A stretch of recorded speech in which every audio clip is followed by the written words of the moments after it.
Hello, I'm John Hartledge. Welcome to my wine channel. Today we're going to have a little fun with a pink wine from the south of France. Now I know I've spoken about Rosé before, but this region is considered the benchmark production region for the style of wine. Think today the Mediterranean, glamour and glitz, LA, New York, Milan, and of course Paris, France. Let's chat wine.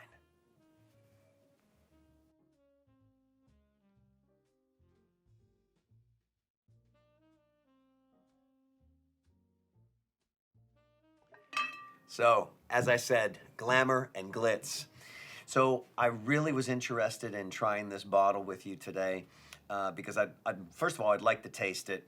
I really get excited about rosé from the south of France. So, we're talking Provence all the way down through to the Mediterranean, the coastal region of the south of France, even the southern Rhone. So, this whole area is known for the types of grapes and the varietals of grapes that are part of the Rhone Valley in general. And that could be South Rhone, where you've got 13 different grapes that are used, like in Châteauneuf-du-Pape, and I've spoken about that when I had my little Shiraz episode.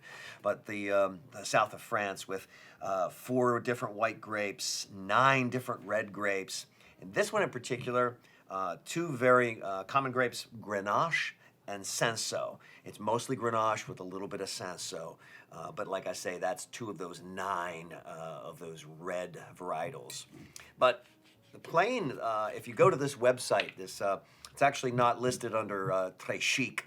The Très Chic is a proprietary name for this wine, and that's very common, particularly with labeling and marketing campaigns. But if you go, there's some videos on the website. It's actually under the Le Grand Courtâge, which you'll see in the name in the description. But Le Grand Courtâge has their own website because they have a rosé and they have a couple of sparkling wines. And according to their story, still researching them a bit, there's a gal who moved to France from America and brought some of the American marketing ideas, was very happy about the lifestyle in France and loved the wines and created a vineyard operation, and it looks like it's going to be very successful. It's very new. It's only available retail in a couple of states in the US right now, but I thought it was very intriguing to see it.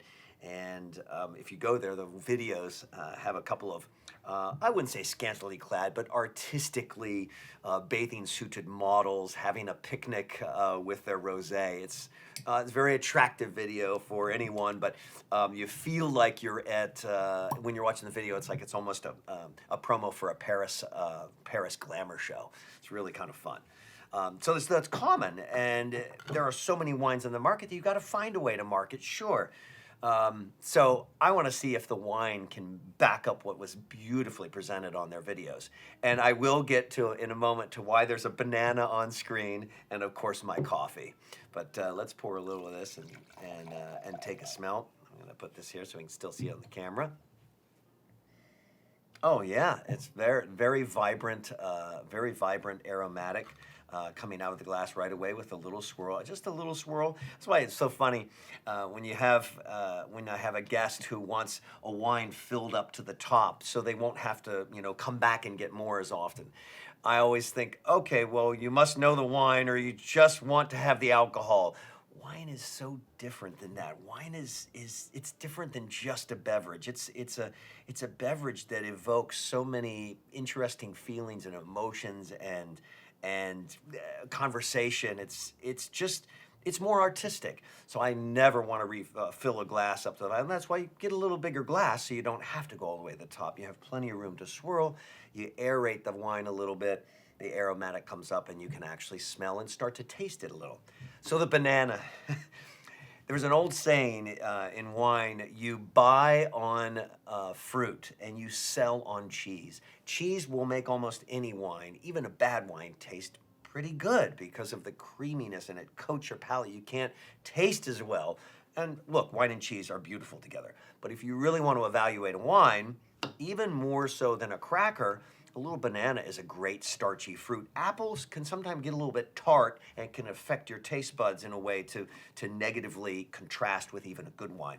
But I like the banana. It does clean the palate. And why the coffee? Well, I've had a lot of colleagues that taste wine, and they'll taste a lot of wines in a session, and they'll use beer as a palate calibrator. And if you're using beer, because it's a known flavor, it puts your, by calibration, I know it's a crazy lab term, but still, calibration means kind of bringing you back to square one of something you know.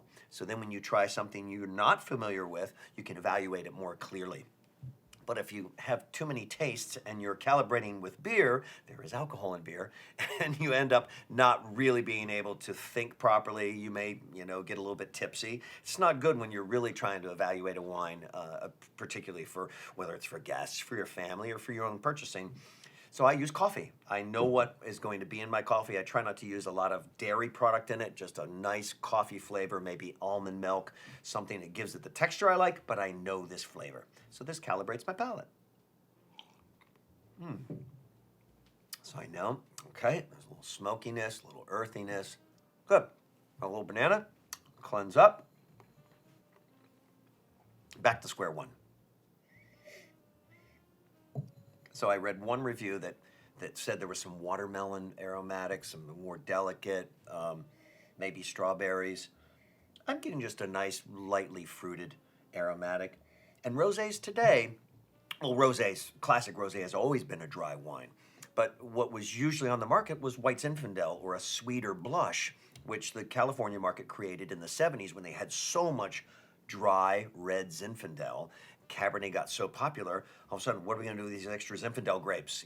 There was still a market for Zin, but not as much. They created another market for sweet blush. So a lot of wine buyers still think, Zinfandel is a blush. But classic rosé was dry, and they're becoming very, very popular. It's very trendy. Again, another reason for a glitzy, glamorous video using the beautiful, glamorous color of pink. But very dry. I love the idea of a Grenache in a rosé, because Grenache has this really nice acidity. Again, rosé is red grapes, but not allowed to finish into a full red wine. So the skins are in the fermentation for only a short amount of time. You leave the skins in, the tannin and the color of those skins is going to create a full red wine. Instead, you pull those skins out early during fermentation, and you end up with a halfway red, or rosé, or blush. Okay, a little salmony. If you look, it's always fun to compare against I even have my white shirt, but against a white background, whether it's a piece of paper, a sleeve, or a napkin, and you can see there's a little salmony color to it. It's bright.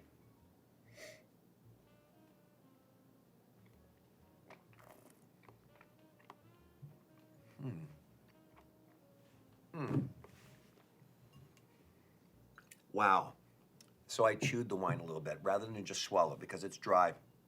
After chewing, I have to say, sometimes I'm influenced by what I read, but I read a bunch of different things. So you got to be careful on notes on the bottles. The bottles are fun for like a little story about the vineyard, but sometimes tasting notes, taste is so personal. You can't always trust what you read.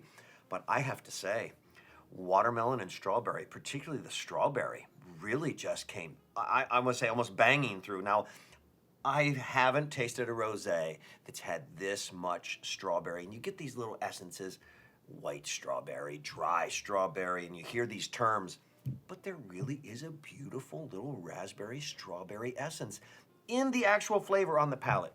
That's astounding to me. Surprising in a great way, and actually very pleasing. I'm really excited now that this wine I was thinking, boy, $18, $20 might be a little much. On the label, it does say Sud De France, so the south of France. Usually this area of France, not far from Languedoc and what's called Pays d'Oc, P-A-Y-S, meaning country of Oc, or that south area, big, large south area of wine production in France. Usually it's very inexpensive. So I think to get up towards that $20 retail price might be a little expensive. Fabulous, and definitely not gearing just for the French market. This is gearing towards a global audience, and now the glitzy glamour video that I saw on the website absolutely matches the flavor that I'm getting in this glass, as far as a far reach dry rosé, but with beautiful fruit undertones and essence, and this delicious strawberry flavor that's more than subtle. Just wonderful. I think this, I would have this year round. It's going to be fabulous in the spring and summer, but I would have it year round with small appetizers, little nice bites, but even shellfish, possibly with salmon. There's a good bit of acidity there, but man, this is a nice wine. I'm really happy about it. So I'm going to thank my colleague for handing off the bottle to me. It was sent to her as a promotion, and she wasn't sure what to think of it. She said, "Try it on the show." I said, "You bet," and I'm so glad I did. So we are talking Le Grand Courtâge, Très Chic, 2018 Rosé, Sud De France, from the south of France, the coastal areas of the Mediterranean. Rosé in a beautiful form. Cheers. Thank you so much for joining me for this episode, my little glam episode with glamorous pink wine from the south of France, the Très Chic from Le Grand Courtâge. And as you could tell, I did get carried away with this episode. I got very excited, especially after the fifth chew when the strawberries showed up in my palate. I just was so astounding, and I really am happy about the wine.